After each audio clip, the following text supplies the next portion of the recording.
Hello students. I know many of you are unaware about the fact कि ਤੁਸੀਂ 12th ਤੋਂ ਬਾਅਦ ਵੀ government exam ਲਈ ਪ੍ਰਪੇਅਰ ਕਰ ਸਕਦੇ ਹੋ। It's not compulsory, it's not mandatory ਕਿ ਤੁਹਾਡੇ ਕੋਲ ਇੱਕ ਡਿਗਰੀ ਹੋਣੀ ਚਾਹੀਦੀ ਹੈ, ਤੁਹਾਡੇ ਕੋਲ ਮੈਥ ਹੋਣਾ ਚਾਹੀਦਾ ਹੈ, ਤੁਹਾਡੇ ਕੋਲ ਗ੍ਰੈਜੂਏਸ਼ਨ ਹੋਣੀ ਚਾਹੀਦੀ ਹੈ। ਕੁਝ ਗਵਰਨਮੈਂਟ ਐਗਜ਼ਾਮਸ ਐਵੇਂ ਦੇ ਵੀ ਨੇ ਜੋ ਤੁਸੀਂ ਆਫਟਰ 12th ਕਰ ਸਕਦੇ ਹੋ। ਤੁਸੀਂ 12th ਕਰ ਰਹੇ ਹੋ ਜਾਂ 12th ਕਰ ਚੁੱਕੇ ਹੋ but you are planning for the government exam. So ਇਹ ਸਾਰੀ ਵੀਡੀਓ ਉਹਨਾਂ ਹੀ ਸਟੂਡੈਂਟਸ ਵਾਸਤੇ ਹੈਗੀ ਹੈ। So let's move forward towards the end of the video. Make sure you watch it because after that ਤੁਹਾਡੇ ਸਾਰੇ doubts clear ਹੋ ਜਾਣਗੇ, ਤੁਹਾਨੂੰ eligibility ਪਤਾ ਲੱਗ ਜਾਊਗੀ, ਤੁਹਾਨੂੰ exam pattern ਪਤਾ ਲੱਗ ਜਾਊਗਾ, ਤੁਹਾਨੂੰ government exams ਪਤਾ ਲੱਗ ਜਾਣਗੇ and most importantly you can plan your studies according to that. So let's move ahead. So this video is about top government exams after 12. It's a golden chance for the youth. Let's move forward. देखो exam में total 8 types ਦੇ ਨੇ। Police, Punjab police constable, NDA, Indian army, SSC GD, SSC MTS, SSC CHSL, RRT group D and RRT NTPS. अगर आप Punjab police constable exam की गल करिए तो देखो इहदे दो पेपर होंगे, paper A and paper B. तो पेपर ए की होगा टोटल 100 क्वेश्चंस होंगे, 100 मार्क्स के टाइम होंगे इन द 120 मिनट्स। ज्यादा वेटेज देखो जनरल नॉलेज सब्जेक्ट कैरी करोगे जिसमें 35 क्वेश्चंस होंगे, 35 मार्क्स है। सब तो कम क्वेश्चंस होंगे computer basics they. Logical reasoning and number aptitude 20 questions 20 marks carry करूंगा। दोनों लैंग्वेज एग्जाम चाहे हिंदी है चाहे पंजाबी होगा या इंग्लिश है, दोनों 10 क्वेश्चंस होंगे 10 ही मार्क्स से 120 मिनट्स का एक पेपर होगा। अगर तुम पेपर ए क्वालीफाई कर जाने है then you are eligible for the paper B जो कि मैंडेटरी पेपर है बट मैरिट रैंकिंग ਦੇ ਵਿੱਚ इंक्लूड नहीं ਹੁੰਦਾ। ਇਹ है पंजाबी लैंग्वेज प्रोफिशिएंसी टेस्ट जो कि 50 क्वेश्चंस ਦਾ ਹੋਊਗਾ। हर क्वेश्चन 1 नंबर ਦਾ 50 मार्क्स ਦਾ ਹੋਊਗਾ। ਇਹ 1 आवर ਦੀ इन द टाइम लिमिट है but you need to make sure कि ਤੁਹਾਨੂੰ ਸਿਰਫ 50% ਹੀ ਚਾਹੀਦੇ ਹੈ ਕੁਆਲੀਫਾਈਂਗ ਵਾਸਤੇ, मतलब ਤੁਹਾਨੂੰ ਸਿਰਫ 25 ਹੀ ਚਾਹੀਦੇ ਹੈ पेपर बी ਨੂੰ ਕੁਆਲੀਫਾਈ ਕਰਨ ਵਾਸਤੇ। Okay, now let's move towards the next paper जो कि एनडीए का एग्जाम पैटर्न है जो कि यूपीएससी कंडक्ट कर दी है। एलिजिबिलिटी की है 16.5 to 19.5 ईयर्स। क्वालिफाइंग नेचर देख लो बंदा आर्मी बस से भी कोई भी स्टूडेंट प्लान कर रहा है तो कोई भी स्ट्रीम दे विच जा सकता है। कोई भी स्ट्रीम उन्हें की हो आर्मी वास्ते एलिजिबल है आफ्टर 12। बट अगर उन्हें नेवी ਤੇ 에ਅਰ ਫੋਰਸ ਵਾਸਤੇ ਹੀ ਸਪੈਸੀਫਿਕਲੀ ਜਾਣਾ ਹੈ ਤਾਂ ਉਹਦੇ ਕੋਲ ਨਾਨ ਮੈਡੀਕਲ ਸਟਰੀਮ ਹੋਵੇ 12th ਦੇ ਵਿੱਚ। एंड देख लो दो पेपर होंगे, एक मैथमेटिक्स का एक जनरल एबिलिटी टेस्ट का। जो मैथमेटिक्स है 300 मार्क्स का है, जनरल एबिलिटी टेस्ट 600 मार्क्स का है, टोटल 900 मार्क्स का है। दो पेपर ऑफलाइन मोड होगा, 1.1/3 इन नेगेटिव मार्किंग होगी, ऑब्जेक्टिव टाइप है। ए इन द सिलेबस तुम इन द सिलेबस देख सकते हो ताकि तुम आपकी स्टडीज नो प्लान कर सको। नेक्स्ट एग्जाम्पल चलिए SSC GD and exam pattern देख रहे हैं। 4 सेक्शन होंगे, part A, part B, part T and part D. Okay, 80 question 160 marks 1 hour का पेपर होगा। नेगेटिव मार्किंग 2.5 मार्क्स है। तुम सारे स्टूडेंट्स इस गल का ध्यान रखना कि कोई भी गवर्नमेंट एग्जाम की प्रिपरेशन कर रहे हो नेगेटिव मार्किंग हो सकती है, होगी भी मोस्ट प्रोबेबली।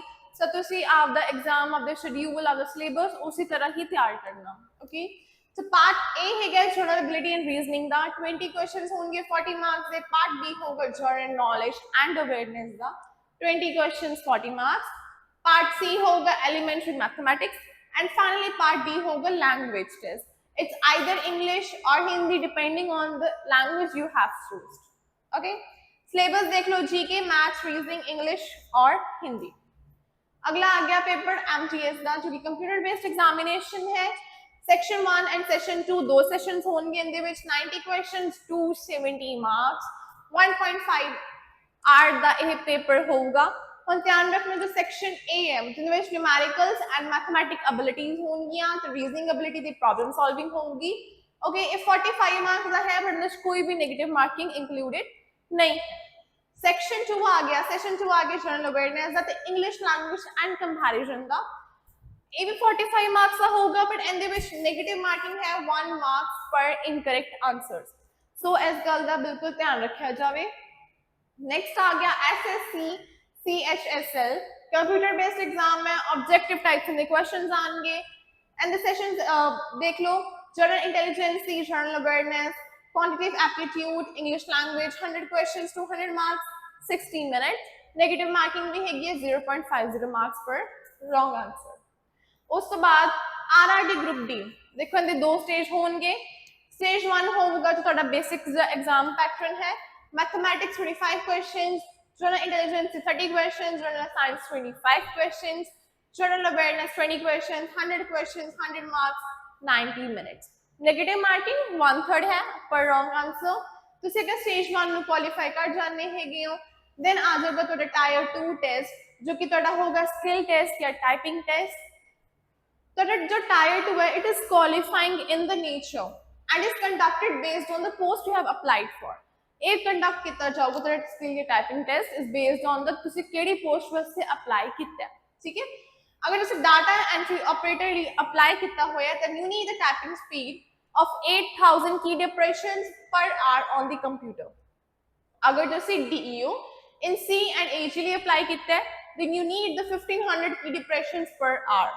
अगर तो typing test हो रहा है LDC, JSA, PA and CA वास्ते then you need the typing speed of English language लिए 35 words per minute, Hindi language लिए apply किया है you need 30 words per minute, duration her language लिए 10 minutes होगी। Once this is done, then comes the RRB NTPC. Okay.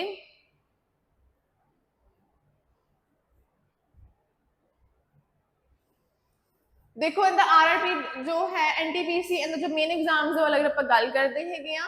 General awareness test होगा 50, mathematics 35, general intelligence 35, total 120 questions, 120 marks, 90 minutes. Negative marking 1/3 होगी इन दी qualifying nature होगा it is used for short listing the candidates. एक गल दा खास ध्यान रखा जाए कि जो ये है मेन टेस्ट है ओके। स्टेज 3 होगा स्किल टेस्ट जो कि एज एप्लीकेबल है it is qualifying in nature ते पोस्ट से डिपेंड करता है। इट्स नॉट कंपल्सरी कि ਤੁਹਾਡਾ मतलब ਤੁਹਾਨੂੰ स्किल टेस्ट देना ही पवेगा, it's depending on the post you have applied for, but once you have done you are qualified for the main exam you are done with it okay. So अगली गल मैं ਤੁਹਾਨੂੰ ਕਹਿਣ ਚਾਹ ਰਹੀ ਹਾਂ ਕਿ ਇਹ ਜੋ ਸਾਰੀ ਚੀਜ਼ਾਂ ਦੀ ਤਿਆਰੀ ਇੱਕ ਪਲੇਟਫਾਰਮ ਤੇ ਕਰਵਾਈ ਜਾਵੇ ਸਾਰੇ ਸਟੂਡੈਂਟਸ ਨੂੰ ਤਾਂ ਕਿੰਨਾ ਹੀ ਵਧੀਆ ਹੋਊਗਾ। ਸੋ ਟਰੂ ਵੇਜ਼ ਇੱਕ ਇਹੋ ਜਿਹਾ ਪਲੇਟਫਾਰਮ ਹੈ ਜਿੱਥੇ ਆਪਾਂ ਹਰ ਇੱਕ ਗਵਰਨਮੈਂਟ ਐਗਜ਼ਾਮ ਦੀ ਪ੍ਰੈਪਰੇਸ਼ਨ ਕਰਵਾਉਂਦੇ ਆ with the pattern of PSSB and SSC, ਚਾਹੇ ਪਰ ਪਟਵਾਰੀ ਹੈ, ਪੰਜਾਬ ਪੁਲਿਸ ਹੈ ਜਾਂ ਹੋਰ ਵੀ ਗਵਰਨਮੈਂਟ ਐਗਜ਼ਾਮ ਦੀ ਤਿਆਰੀਆਂ ਹੈ ਇਸ ਪਲੇਟਫਾਰਮ ਤੇ ਕਰਵਾਈਆਂ ਜਾਂਦੀਆਂ। कोई भी स्टूडेंट है और डीमोटिवेट हो रहा है या फिर उन्हें कुछ भी नहीं पता, उन्हें लग रहा है कि मैंने कुछ भी नहीं आता but I need to prepare for the government exam, please visit here. ऐसे तो बिल्कुल ही बेसिक से लेके एडवांस तक प्रिपरेशन करवाई जाऊगी। सो प्लीज पर्सनली आके डेमो बस लेना। अगर तुहानू नंबर चाहिए नंबर देख लो 76579 72579 श्री मुक्तसर साहिब विच है तुसीं कॉल करके भी आपकी क्वारीज नू पूछ सकते हो okay. So true ways which अगर तुसीं ऑफलाइन मोड च नहीं करना चाहते तुहानू लगता है कि बहुत डिस्टेंस से है तो ऑनलाइन भी क्लासेस ले सकते हो। ट्रू वेज एक आपका ऐप है प्ले स्टोर ते ट्रू वेज के नाम से तुसीं कोड स्कैन करना है कर सकते हैगे हो। You just need to search true ways. अगर एंड्रॉइड हो तो सिंपल ट्रू वेज सर्च करना ही ऐप निकल चुका but you need to make sure कि कोई भी स्पेस विच ना हो। अगर तुहाडे कोल आईफोन है then you need to use the code KNYMAD। एक कोड तुसीं नाल लगा के तुसीं assess कर सकते हो ऐप नो and you can go for the online classes. Also true ways एक only the institute and the Shri Muktsar Sahib region जिथे की लाइब्रेरी दी फैसिलिटीज भी अवेलेबल ने। इत्थे तुसीं क्लर्क तो लेके UPSC तक जिन्नियां भी बुक्स ने तुसीं assess कीतियां जांदियां इस library they which, so can students can go for it if they want to study extra okay। So please visit the TrueWay platform and enjoy your future. Thank you.